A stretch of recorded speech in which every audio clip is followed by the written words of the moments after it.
Hey guys, welcome back to another Cars of Ben video, and thanks for joining me today on another racing game. You might have noticed I've not been uploading recently, so a lot of the videos that I have been uploading really haven't been there. I promise I'm going to bring it all back. There's just not been a lot of content. Gran Turismo and GTA, the main games I play, have been quite lacking, but today we are playing Dirt Rally.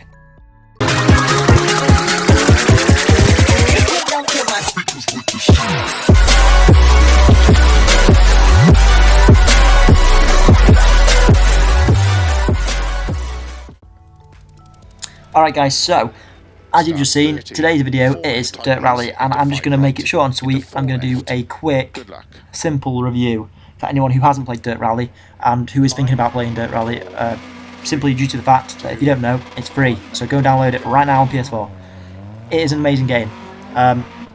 However, the reason I'm making this video is purely for informational reasons. This is not the game I thought it was. Now, if you haven't played Dirt before, they're great games, you definitely should. However, there's a difference between Dirt 1, 2, 3 and 4 and Dirt Rally, as I shockingly found out because I thought I'd be amazing.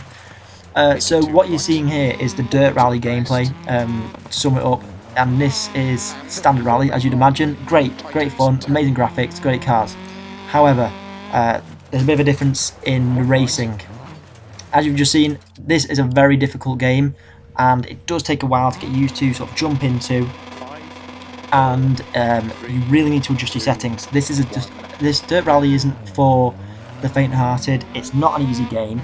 It will jump you straight into difficult mode. You can adjust the difficulty, but it's still a hard game, and you really need to appreciate how the car handles and all the controller setup and each sort of different car performance, whether you use a wheel or a controller. So it is a lot to think about when you get this. So bear in mind when you do download this, that's my number one tip. Appreciate that it's going to be a hard game and it's not for just casual fans. Tip number 2, I recommend making sure the controller or steering wheel is set up before you play. This is something I did not do, and to my avail I did terribly. So I would really recommend that you guys really work on this before you do the races. It's definitely something I would recommend, especially for rallying particularly. It really does make a massive difference. So in this gameplay I'm going to show you 2 game modes.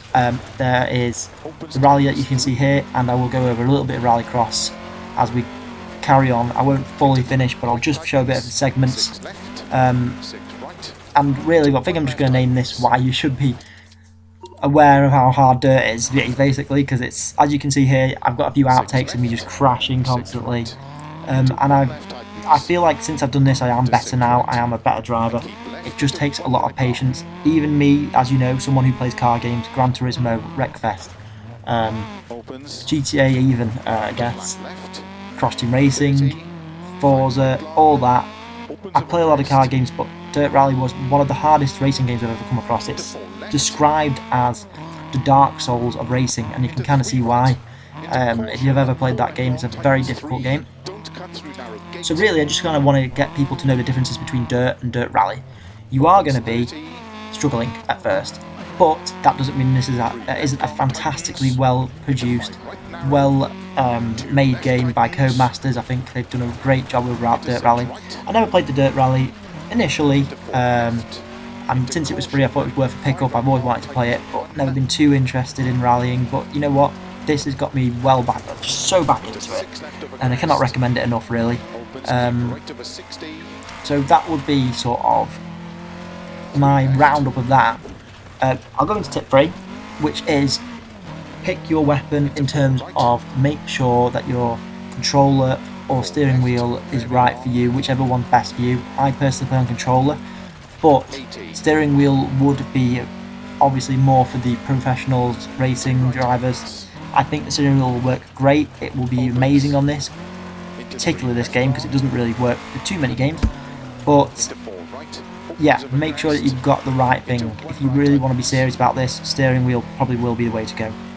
If you want to compete, you know, with the time trials, the world records, you're going to have to need a steering wheel for this game. But let's talk about the cars. There's a great selection of cars, I think. Great selection of rally cars. I think there's, at the moment I'm using the Lancia Fulvia, and a sort of start off early car, and to be honest, it's even now it's a difficult race. I think this is a great little car, and it works really well. There's so many different choices, different historic legends, 80s, 90s, 2000s. There's just so much choice, so if you are looking for a rally game with a lot of choice, this is really it, and a lot of different track variations.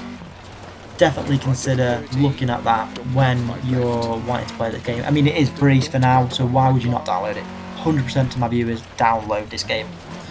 So let's move on to some Rallycross, because I'm pretty excited for, I think, probably my favourite mode of the game, and something that definitely is more difficult and more exciting than general rally, while both being great.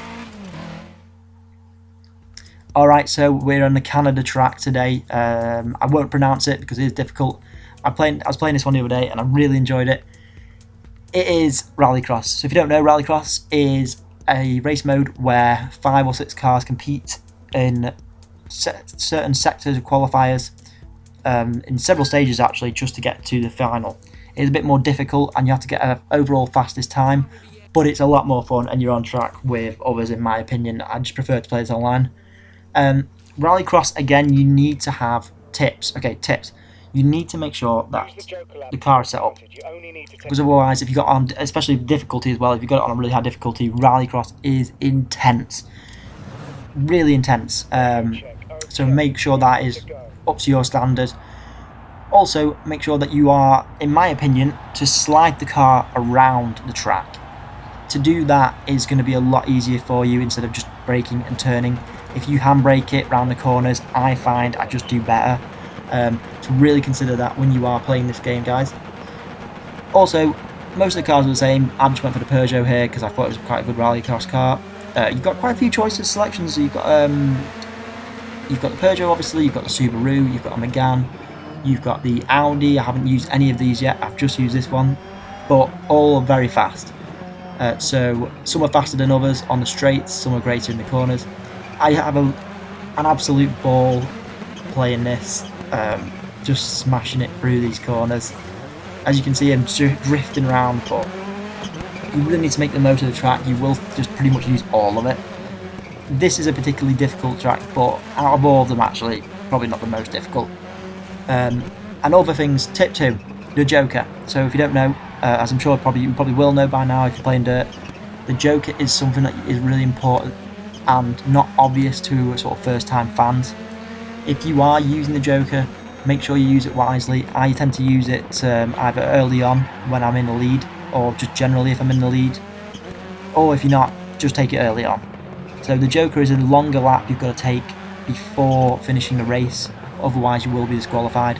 Timing is everything, so make sure, I can't remember what lap I take it on actually, I think it might be the next, but make sure that you're ready for the Joker, because it will come up quick and you could lose valuable places, especially if you're playing on a medium or plus difficulty. I find if you're playing on medium or higher, then generally it's harder. The easy mode obviously goes up to 60, and there's a range of difficulty from 0 to 100. So really make sure that you're playing comfortably on easy first, I think would be my third tip, because that will make a huge difference. As you can see, the cars aren't far away as well, so make sure that you are checking and monitoring. You'll notice on the gameplay I will just constantly check back. I kind of change the view a lot just because I enjoy the older first person, but yeah, that is definitely one of my biggest tips for Rallycross. And I take the Joker here.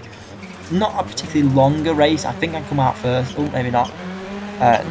It's, as you can see, it does make a difference, so ensuring that you are getting every corner right effectively is so key to Dirt Rally. Pretty much in any scenario, unlike Gran Turismo where you can mess up, this is no messing up at all with Dirt Rally. So make sure you are on it absolutely throughout the whole thing.